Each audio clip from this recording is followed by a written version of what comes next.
আসসালামু আলাইকুম রহমতুল্লাহ। প্রিয় দর্শক, তেলের পাম্পে কেন তেলের সংকট? আপনার স্ক্রিনে একটা ভিডিও দেখতে পাচ্ছেন। যেসব তেল পাম্পে দেওয়া হয়, প্রিয় দর্শক, যেসব গাড়িগুলো পাম্পে গিয়ে তেল দেয় সেসব গাড়ি আপনারা দেখতে পাচ্ছেন যে একটা ব্রিজের উপর দাঁড়িয়ে আছে এবং সেখান থেকে একদম পাইপ নামিয়ে দিয়ে নিচেই ট্রলারে বেরেল ভরা হচ্ছে তেলের। দেখতে পাচ্ছেন? হ্যাঁ, এই তেলের গাড়ি যাওয়ার কথা পাম্পে, পাম্পে গিয়ে তেল দিয়া। আজকে পাম্পগুলোর অবস্থা দেখেন, আপনার স্ক্রিনে দেখতে পাচ্ছেন। পাম্পের সামনে দিয়ে পিছন দিয়ে 1 কিলোমিটার ধরে মোটরসাইকেল এবং বিভিন্ন গাড়ির সিরিয়াল। তেলের সংকট পাম্পে। কি কারণে?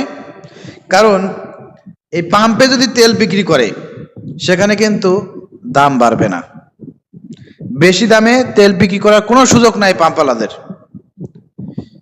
এই জন্য কি করতেছে, এই তেলের গাড়িগুলো সরাসরি পাম্পে না গিয়ে মাঝপথে বিভিন্ন জায়গায় তারা নেগোশিয়েশন করে কথাবার্তা বলে সেখানে বেরেল ভরে ভরে তেল দিয়ে দিচ্ছে। পাম্পে জেলে তেলের দাম 120 টাকা, সেই তেল তারা রাস্তাঘাটে বিভিন্ন জায়গা সমঝোতা করে বিভিন্ন দোকান মালিক, বিভিন্ন ব্যবসায়ীদের কাছে 150 টাকায় বিক্রি করে দিচ্ছে। জায়গায় কত লাভ চিন্তা করছেন? কারণ তেল যদি পাম্পে দেয় সেখানে কিন্তু বেশি দামে বিক্রি করতে পারবে না। এই জন্য তেলের গাড়ির আলারা যারা এই তেলের গাড়ি নিয়ে যাচ্ছে, চালাচ্ছে, ড্রাইভার হেল্পার যারা এই গাড়ি চালায়, তারা মূলত এই কাজটা করতেছে।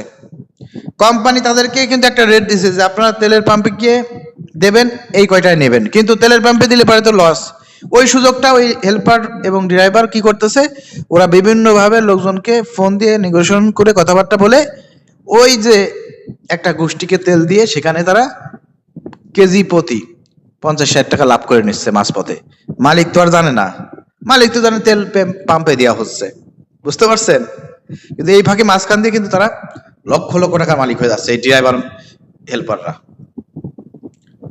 এখানে স্পষ্ট দেখতে পাচ্ছেন একেবারে নৌকায় বেরেল ভরে এই তেলগুলো নিয়ে যাওয়া হচ্ছে বিভিন্ন জায়গায়, বিভিন্ন দোকানে সিস্টেম করে করে এগুলো বিক্রি করা হবে। যেহেতু তেলের সংকট, এখন মানুষ 200 টাকা করেও তেল কিনতেছে বিভিন্ন জায়গা থেকে পাম্প ছাড়া। তোরা 150 টাকা দিয়ে কিনে এরপরে যায় 200 টাকা করে বেচবে, তাও ওদের 50 টাকা লাভ। এ হচ্ছে এক ধাপ।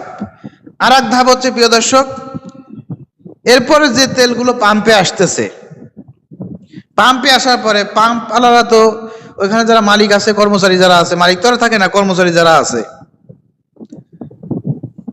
ওইখানে তো আর বেশি দামে তেল বিক্রি করতে পারবে না পাম্পওয়ালারা। সেই ক্ষেত্রে আপনারা দেখেছেন কিছু কিছু পাম্পে লেখা আছে তেল নাই, কিন্তু অভিযান চালিয়ে দেখা গেছে সেখানে হাজার হাজার কেজি তেল আছে এবং সেখানে তাদেরকে জরিমানা করা হচ্ছে। তো কিছু কিছু পাম্পে এরকমের তারা এই সুযোগটা কাজে লাগাচ্ছে, বিশেষ করে পাম্পে যারা কর্মচারী আছে ওরা তেলের সংকট দেখিয়ে তেলগুলো রাত্রেবেলা বিভিন্ন বোতলে ভরে, ড্রামে ভরে ভরে পাচার করে দিচ্ছে, অথবা তাদের আত্মীয় স্বজন বিভিন্ন কাছের লোকজনের মাধ্যমে ওই বেরেলগুলো অথবা ছোট ছোট বোতল করে করে এগুলো কি করতেছে, বিভিন্ন যে দোকানে দোকানে দিয়ে দিচ্ছে। সেখানে দিচ্ছে 150 টাকা করে, আর দোকানেরা বেচতেছে 200 টাকা করে। ফাঁকতালে কি হচ্ছে, ওই কর্মচারীদের যে লাভ। কারণ পাম্পে যখন মোটরসাইকেল অথবা অন্যান্য গাড়িকে তেল দেবে তখন দেবে 120 টাকা, জাস্ট ধরলাম। আর সেই তেল তারা গোপনে রাত্রেবেলা সরিয়ে ওই যে খুচরা ব্যবসায়ী, দোকানদার, বিভিন্ন আত্মীয় স্বজনের মাধ্যমে ওরা কি করতেছে, ওই তেল 150 টাকায় বিক্রি করে দিচ্ছে। কেজি প্রতি তাদের 30 টাকা করে লাভ। দেখছেন কত বড় লাভ? এই কর্মচারীরা কিন্তু মাঝপথে এইভাবে সিস্টেম করে, প্রিয় দর্শক, পাম্পের লোকজনও কিন্তু এইভাবে তেল পাচার করে মোটামুটি ভাবে তারাও কিন্তু অনেক টাকা কামাই করতেছে। মালিক কিন্তু তেলে, পাম্পের মালিক কিন্তু ওই 120 টাকায় বাঁচছে, কারণ জানে যে কর্মচারীরা হয়তো মোটরসাইকেল আলাদের কাছে তেল বেচতেছে অথবা গাড়ি ঘোড়ার কাছে তেল বেচতেছে, কিন্তু তারা কিন্তু এখানে বেচতেছে না। ওখানে সংকট দেখে তারা কিন্তু রাতের গভীরে ওই তেলগুলো কিন্তু সাইডে সরাই ফেলতেছে। বুঝতে পারছেন? এইভাবে হচ্ছে, প্রিয় দর্শক, তেলের সংকট তৈরি হয়েছে এবং পাম্পগুলোতে তেল পাওয়া যাচ্ছে না, মোটরসাইকেল আজকে সিরিয়াল লেগে গিয়েছে।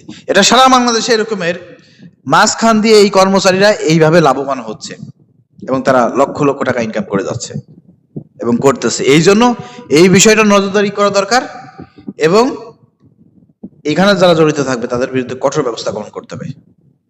আজকে যদি এই তেল আটকে রাখা না হতো, তাহলে আজকে এই বাংলাদেশ 6 মাসও চলতো ঠিক মতন।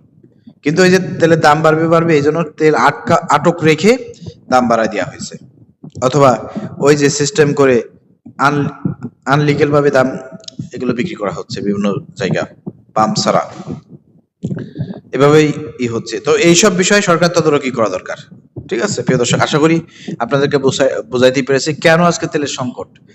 পাম্প আলারা ইচ্ছাকৃতভাবে সংকট তৈরি করেছে, গভীর রাত্রে এই তেলগুলো এখান থেকে সরিয়ে তারা বিক্রি করে দিচ্ছে বেশি দামে, একটা সংকট। আর একটা হচ্ছে তেলের গাড়ি আলারা ঠিক মতন পাম্পে যাচ্ছে না, পাম্পে গেলেও তেল যে পরিমাণ দেওয়ার কথা সেই পরিমাণ তেল দিচ্ছে না, কারণ মাঝ পথেই তারা কিন্তু বিভিন্নভাবে বিভিন্ন ব্যবসায়ীদের কাছে বেশি টাকায় বিক্রি করে দিচ্ছে, কারণ পাম্পে বেচলে পারে বেশি টাকায় বিক্রি করতে পারবে না। এই কারণে হলো তেলের সংকট তৈরি হয়েছে। মাঝখান দিয়ে এরা লাভবান হচ্ছে, ড্রাইভার, হেল্পার, কর্মচারীরা। বুঝতে পারছেন? ধন্যবাদ। আসসালামু আলাইকুম রহমতুল্লাহ।